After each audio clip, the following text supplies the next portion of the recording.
Alright, trade recap. Welcome back to the trade recap.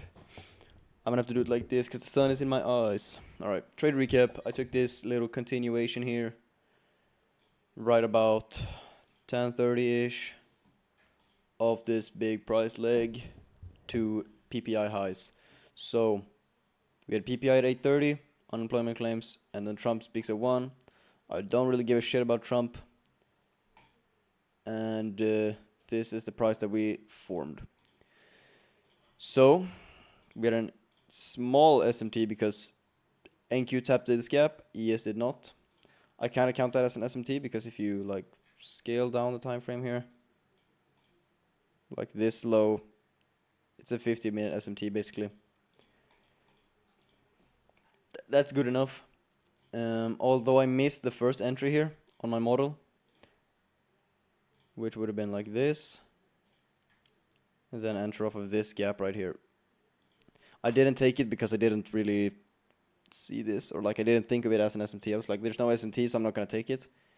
And it was also like right off open, so but a lot of people did take this and did make bread from this, and respect to those.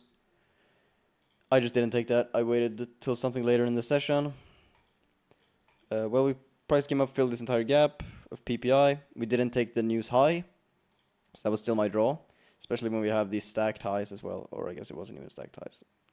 But we also had this gap here, an hourly gap, and I mean I guess 4-hour gap as well could be your draw. And I definitely should have like targeted that instead. But this is totally fine. This is perfectly fine trade as well. So we filled the gap. Price started slowing down, printing a little price.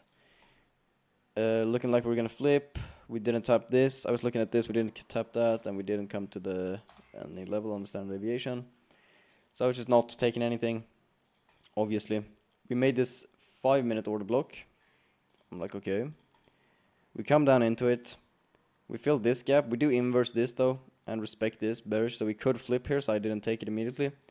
But once we got this displacement leg, this displacement, which is a inverse of this gap that got respected. So I count this inverse fair value gap right there. That's good enough for me, especially when we CISD'd right here. I was good for that. And yeah, we just ran and took news high. I could have held it like here. That would have been really good. That would have been really good, but I don't know. I didn't do it. I don't know why, honestly. I should have done it, seeing how we were moving like this, but I guess it was fine. I guess I didn't do it because we were kind of slowing down here, and it was beginning of the end of the session for me at like 10:30. I just didn't really want to be on the charts, but I guess in hindsight I should have seen that. But yeah, we took the high, we took the gap. Drawn liquidity was secured. Right when we took this gap, or no, not gap. Right when we took this high, instantly break evened my shit. I'd rather get stopped out and break even than it retrace, or I'd rather be stopped out and then it takes my draw anyways, than it flipping here and then just fucking me, like it's been doing a few times. So especially with this stop loss, I just don't want to be a part of that, bro. So I just instant break even, and we just delivered pretty beautifully. We delivered beautifully. This should have been my draw, to be honest, but I mean, I think this is totally fine. Base hits, right? We're going for base hits. Especially that we could flip on this here. So I guess you could trail stop, but whatever.